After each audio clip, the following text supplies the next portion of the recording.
তুমি যে খারাপ লাগার কথা বলছো না, সেটা 100 বছর আগে খারাপ লাগতো, আজকাল আর। কি বলো বাবা?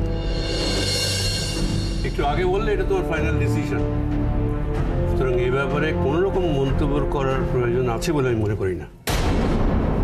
বাবা, আমার মনে হয় যে বাবা না ব্যাপারটা খুব একটা ভালোভাবে নিলেন না। না না, তোমরা বাবাকে তো চেনো না। বাবা যখন কোনো কিছু নিয়ে খুব চিন্তা করে এরকম অন্যমনস্ক হয়ে যায়। আর শ্রেয়া তো খুব একটা জোর করে একটা পোস্ট হোল্ড করছে তা তো না, ওটা তো ওর যোগ্যতা প্রমাণও করেছে, সেটা বাবা দেখছেও। বাবা, শ্রেয়া অফিসে 2 কলম কি লিখলো না লিখলো? পিসিমণি, দাদা প্লিজ, আপনি এত উত্তেজিত হবেন না। শ্রেয়া এফিশিয়েন্ট, এই ব্যাপারে বোধহয় পিসিমণির কোনো দ্বিমত নেই। অ্যাট দ্য সেম টাইম উনি এটা বোঝাতে চাইছেন যে আমাদের এই পরিবার, এটা তো আর অন্য 5টা পরিবারের মতো নয়। এর একটা আলাদা সম্মান আছে, মর্যাদা আছে। তা ব্যবসার খাতিরে সেই সম্মান নষ্ট হয়ে যাক, মর্যাদা, মান, ইজ্জত ধুলোয় মিশে যাক, সেটা তো ভালো কথা নয় না। এটাই পিসিমণি বলছেন। আচ্ছা কিসের মান সম্মান বলো তো? কিসের মান সম্মান? আমি কি বাড়ির বউকে অন্যায়ভাবে নিয়ে গিয়ে ব্যবসায় ব্যবহার করছি, তাই কি? আজকে যদি আমার অ্যাক্সিডেন্ট হলো, আজকে যদি আমার এক ছেলে এক মেয়ে থাকতো, আর যদি সেই মেয়ের বোধ বুদ্ধি বিচার বিবেচনার ক্ষমতা ছেলেটা থেকে বেশি থাকতো, তাও আমি তাকে বাড়িতে বসিয়ে রাখতাম শুধু মেয়ে হওয়ার অপরাধে। নিজের ছেলেমেয়ের কথা চিন্তা করার আগে বাবার যে একটা মেয়ে আছে তার কথা চিন্তা কর। সেই মেয়েটা তো বাড়িতে বসে আছে, কই তার কথা তো তোর একবারও মনে হলো না? শুনি রূপসা কোনো দিন ব্যবসায় নিজেকে জড়ানোর ব্যাপারে ইন্টারেস্টেড ছিল না। ও যদি চাইতো কেউ বাধা দিত না এই বাড়িতে। রূপম প্লিজ, আমি তোমার কাছে হাত জোর করছি, একটু চুপ করো না। না। তুমি তুমি তুমি শোনো শোনো, এরা পুরো ব্যাপারটাকে একটা পারিবারিক ব্যাপার করে দিচ্ছে। এরা ব্যবসার ভালো মন্দ কিছু জানে না, বোঝে না। তুমি আমার কথা শোনো, আমার তোমার সঙ্গে কিছু কথা আছে, প্লিজ আমার সঙ্গে ঘরে এসো। এসো।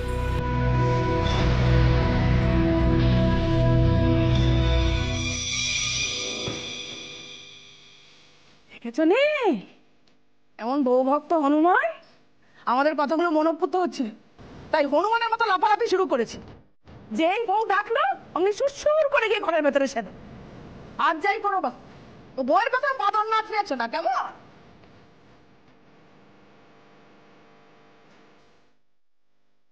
পিসিমণি, আপনি তো নিজের অজান্তে আমার হয়েই লড়ে গেলেন, কিন্তু এখন যা ম্যাচের অবস্থা, তাতে শেষ পর্যন্ত হেরে যাব না তো? হ্যাঁ বলো, কি বলবে? রূপম, তুমি এটা কি করলে? কারোর সঙ্গে আলাপ আলোচনা না করে হুট করে এরকম একটা সিদ্ধান্ত নিয়ে নিলে? আরে আলাপ আলোচনা করার আছে এটা কি বলো তো? দেখো আমি জানি তুমি এফিশিয়েন্ট, দ্যাটস অল। আর যে কোম্পানির জন্য এফিশিয়েন্ট তাকে জয়েন করার জন্য আলাপ আলোচনার কিছু নেই তো। কিন্তু রূপম, তোমার মনে হয় না এই বিষয়ে তোমার বাবার সঙ্গে আলাদা করে একবার কথা বলা উচিত ছিল? কেন শ্রেয়া, এত ফর্মালিটির আছেটা কি? বাবা তো দেখতে পাচ্ছে তুমি কি করছো না করছো, তারপরেও আবার কথা বলার দরকার কি আছে? দেখো রূপম, নীলও তো আমাদের বাড়ির লোক। ওকে কাজে নেওয়ার আগে বাবা আমাদের সঙ্গে কথা বলেছিল, অনেক চিন্তা ভাবনা করেছিল। আরে বাবা, নীলের ইস্যুটা না সম্পূর্ণ আলাদা একটা ইস্যু। হ্যাঁ, প্রথমত আমরা কেউ জানতাম না নীল এতদিন কি করছে না করছে, নীলের ব্যাপারে আমরা সম্পূর্ণ ডিটাচ ছিলাম। আর তাছাড়া ওটা রুবুর শ্বশুর বাড়ি, সেটা নিয়ে বাবার একটা চিন্তা ছিল। ওই এটা আলাদা আলাদা ইস্যু, এটা এটা এক নয়। তবু রূপম, আমার মনে হয় তুমি এই ডিসিশনটা নিয়ে ঠিক করনি, কিন্তু তুমি এই ডিসিশনটা ঠিক নাও নি রূপম। একেবারে ভুল, আমি মানতেই পারছি না। আমি একদম ঠিক ডিসিশনটাই নিয়েছি। দেখো রূপম, তুমি কিন্তু ব্যাপারটা বুঝতে পারছো না, এটা সম্পূর্ণ একটা আলাদা বিষয়। আমি একটা সিম্পল ক্যালকুলেশন নিয়েছি বলে আমি সব পারবো তার তো কোনো মানে নেই। আর এটা তো শুধুমাত্র অফিস নয়, অফিস সামলানো ট্রিমেন্ডাস একটা টাফ জব। আমার পরিবারের প্রতিও তো একটা কর্তব্য আছে, সংসার আছে। তুমি না জানো না তুমি কি পারো কি না পারো, এটা নিয়ে তোমার না কোনো ধারণাই নেই। যদি আমাকে বিশ্বাস করতে বলছো, আমি জানি যে তুমি যদি কোম্পানিতে জয়েন করো তাহলে কোম্পানি কোথায় কোথায় যাবে, ঠিক আছে? আর পরিবারের কথা বলছো তো, সংসার। দেখো যেসব মহিলারা চাকরি করেন ব্যবসা করেন তারা প্রত্যেকে সংসার করেন, এটা কিছু নতুন কিছু নয়। তাহলে এমনি সাধারণ মানুষ কেন, সাধারণ মানে সেলিব্রিটিরও তো সংসার থাকে না? বেশ, তোমার সব যুক্তি আমি মেনে নিলাম, কিন্তু তুমি বাড়ির লোকরা কি চাইছে সেটা একবারও দেখবে না? আমি পরিষ্কার বুঝতে পারছি তারা এই ব্যাপারে তারা তারা অখুশি রূপম, তারা পছন্দ করছে না। বাড়ির লোক মানে কে? নীলের মা, পিসিমণি শোনো, আসল কথা হচ্ছে বাবা নিমরাজি হয়েছে। বাবা যখন দেখবে যে তুমি, তোমার জন্য কোম্পানির উন্নতি হচ্ছে, ভালো হচ্ছে, তখন বাবা দেখবে, বলবে যে ইস ভাগ্যিস শ্রেয়া তুমি জয়েন করলে। কোনো কথা বলবে না। কালকে সকাল সকাল বেরোতে হবে, তাড়াতাড়ি করে খেয়ে নেওয়া উচিত। প্রথম দিন অফিসে লেট করলে কিন্তু চলবে না। না কথা না, খেতে এসো।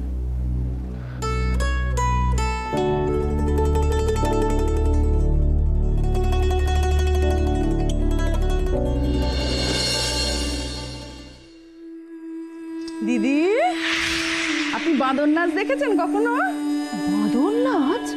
ও আই মিন ওই জিপসি টাইপের ওই লোকগুলো যে বাঁদর নিয়ে খেলা দেখায়, তাদের কথা বলছেন? হ্যাঁ, আমি তাদের কথাই বলছি। তবে আমরা তো রাস্তাঘাটে দেখেছি, এখন আমি বাড়িতেই দেখছি। উমা, হাঁ করে তাকিয়ে রইলেন যে? বুঝতে পারেননি না? সত্যি আপনি বুঝবেনই বা কি করে? আপনার তো আর সাদা মনে কাদা নেই। আমি বলতে চাইছি ওই রূপমা শ্রেয়ার কথা। রূপম হলো বাঁদর আর ডুগডুগিটা শ্রেয়ার হাতে।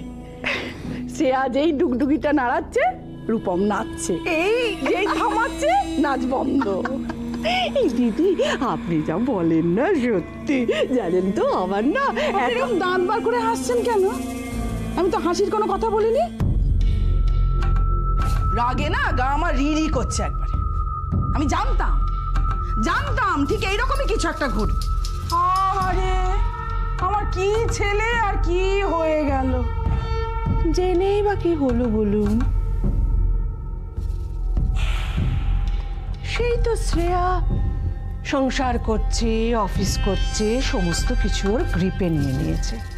আর এই যে আপনি দাদার কাছে খুব সুখে আছেন, সবকিছু ওর পাওয়ারে চলে এলে এই সুখটা থাকবে, আমি তো ভাবতেই পারছি না। আমার চিন্তায় যেন ওনার ঘুম আসছে। এত চিন্তা কিসের সে কি আর আমি বুঝি না? নিজেরও তো পাটরানি হয়ে ঘোরাটা বন্ধ হয়ে যাবে। কি হলো দিদি, টেনশনে পড়ে গেলেন? না না, আমি ওইসব নিয়ে কোনো চিন্তা করি না। আমার কোনো চিন্তাই নেই, জানেন তো। আমার শুধু একটাই চিন্তা, আমার রূপুটাকে নিয়ে। দেখুন, ন্যায্য মতো দাদার ব্যবসা, রূপম আর রূপু দুজনেরই দেখা উচিত। তা না, বোনটাকে কোথায় টানবি, বউটাকে নিয়ে টানাটানি করছে। রূপুটাও হয়েছে সেরকম, ছাড় চড়ে মেয়েটার মুখে রানে, লজ্জায় মরে যাচ্ছে। কোথায় তুই বাবাকে দাদাকে গিয়ে বলবি, তা না। দেখুন, এইটা কি ভালো দেখাচ্ছে? এই যে রূপুর বর মানে আপনার ছেলে নিজের শ্বশুরের কারখানায় চাকরি করছে, সেটা কি ভালো দেখায়?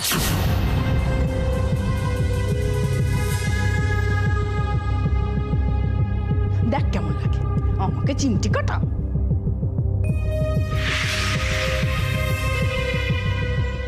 দিদি কিছু মনে করলেন?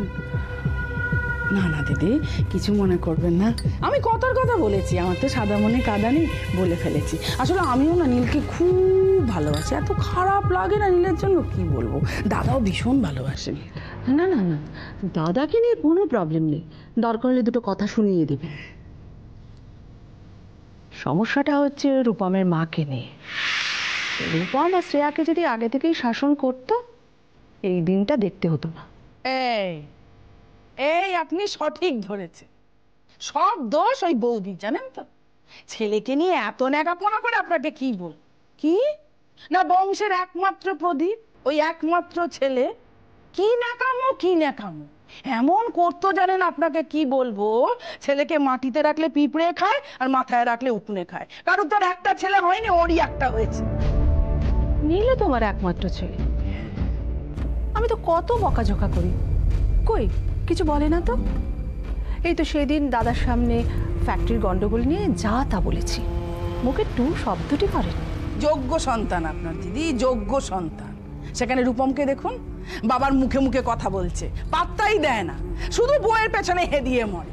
কোন বাবা সহ্য হয় আপনি বলুন? আচ্ছা দিদি, শ্রেয়াকে কি করে অফিসের যাওয়াটা আটকানো যায় বলুন তো? ভাবছি তো, আমি তো ভেবেই চলেছি, কিন্তু এখানে জানেন তো অত সহজে না ডাল গলবে না। কিন্তু আমি থেমে থাকিনি, ভেবেই চলেছি একটা কিছু উপায় আমি বার করবই করব। সত্যি? হ্যাঁ সত্যি।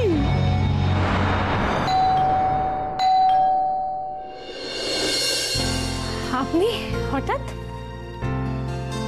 পাহাড় কখনো মোহাম্মদের কাছে আসে না, যেতে হলে মোহাম্মদকেই পাহাড়ের কাছে যেতে হয়। আচ্ছা ম্যাডাম, আমার অপরাধটা কি আমাকে একটু বলবেন? সাডেনলি এরকম বিচ্ছিন্নতাবাদ আপনার মাথায় চারা দিয়ে উঠলো কেন? সায়ন, আসলে আমার তো এক্সাম চলছে।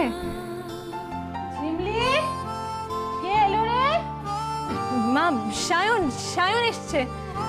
সায়ন, চলুন আমরা বরং ভেতরে গিয়ে কথা বলি। হ্যাঁ, এভাবে দাঁড়িয়ে থাকাটা ভালো দেখাচ্ছে না। চলো চলো, যদি তোমার পড়ার কোনো ক্ষতি না হয়। সায়ন প্লিজ, এভাবে কথা বলবেন না।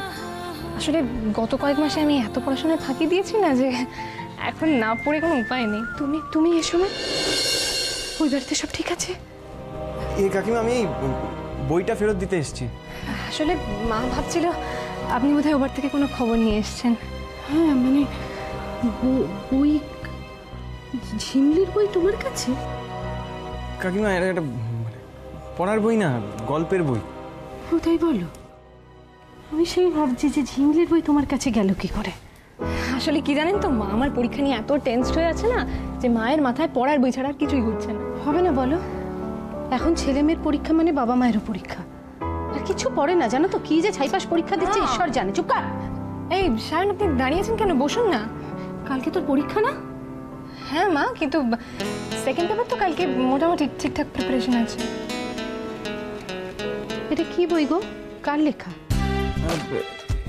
এ কাকিমা, এটা একটা মানে চেতন ভগত।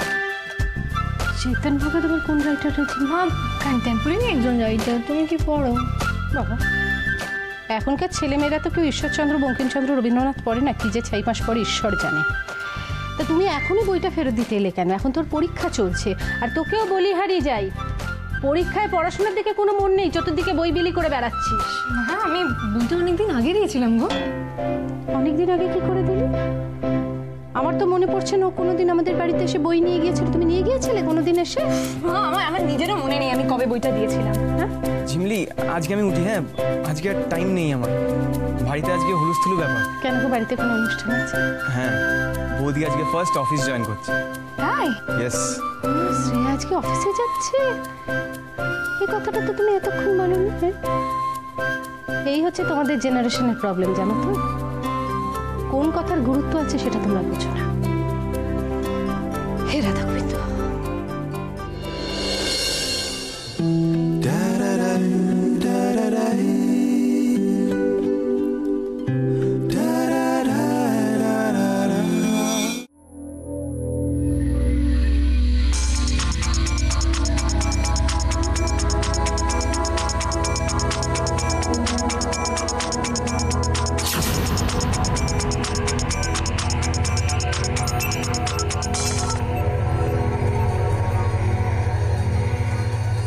হ্যালো। হ্যালো, কি ব্যাপার কি রুদ্রনাথ বাবু? মনে হচ্ছে খুব ব্যস্ত। না, ওই হয়েছে, ওই মোবাইলটা আর একটা ঘরে ছিল তো, তাই ওটা আনতে একটু দেরি হয়ে গেল। ও মাই গড, রুদ্রনাথ মিত্রের ফোন এক ঘরে আর সে নিজে অন্য ঘরে, এটা আমাকে বিশ্বাস করতে বলেন। এনিওয়ে, এইসব বাজে কথা বলে সময় নষ্ট করার মতো সময় আমার নেই। আপনাকে একটা কথা আমি মনে করিয়ে দিই, আপনি কিন্তু ডিল করছেন প্রমীলা সরকারের সঙ্গে। সুদে আসলে আমি কিন্তু সব উসুল করে নেব। না, আপনি প্লিজ আমার কথা শুনুন। অ্যাজ পার ইউর ইনস্ট্রাকশন আমি সেই মতোই প্রত্যেকটা স্টেপ ফেলছি। মানে আপনাকে বোঝাতে পারবো না আমার বাড়ির কি অবস্থা। That's none of my business. আপনি একটা বড় দাও মারবেন আর বাড়িটাকে সামলাতে পারবেন না। বাচ্চাদের মতো কথা বলবেন না। আর তাছাড়া আপনার বাড়ির কিন্তু সবকিছুই আমার জানা, ওইসব বাহানা আমাকে দেবেন না।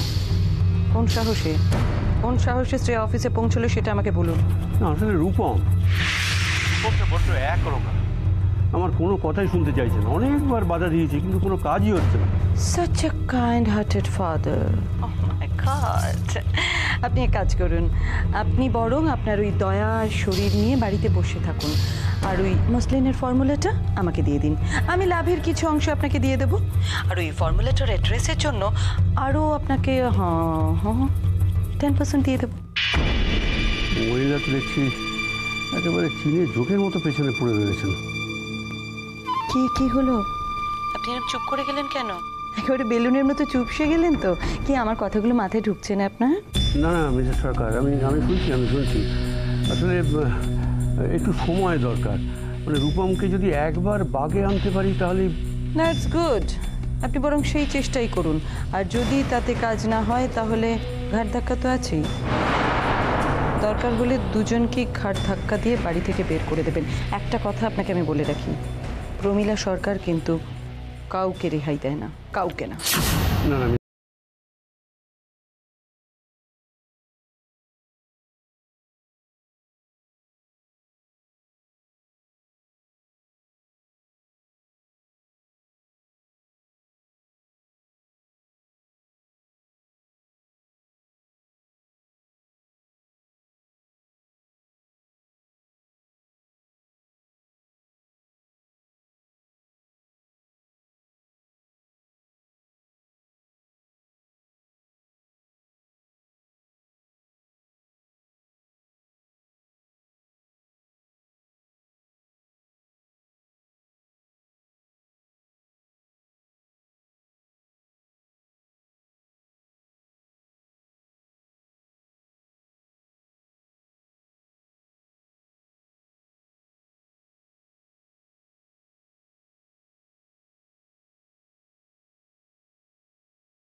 এই শ্রেয়া, ল্যাপটপের ব্যাগটা ঘরে আছে, নিয়ে এসো।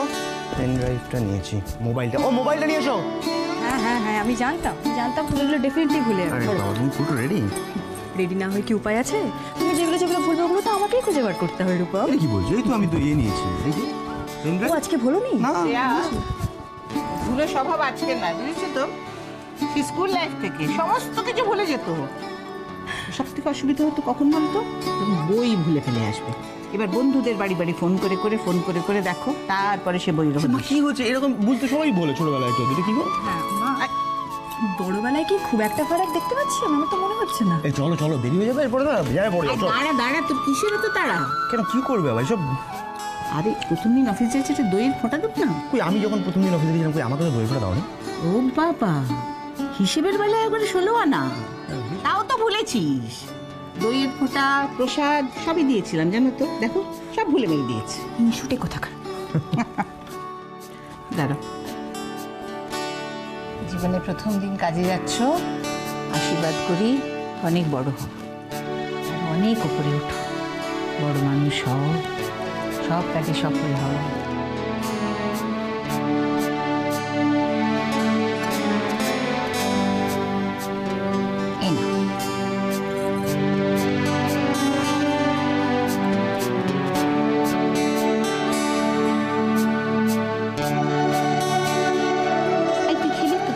আমি এটা কিন্তু লুট করে নেবো। এনে মা,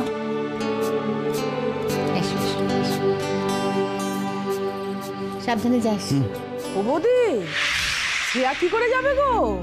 কাল যে অমাবস্যা গেছে। হ্যাঁ, তো তাতে কি, প্রতি মাসেই তো অমাবস্যা হয়। মা, আজ তো মঘা তিথি, মঘা তিথিতে যাত্রা অশুভ।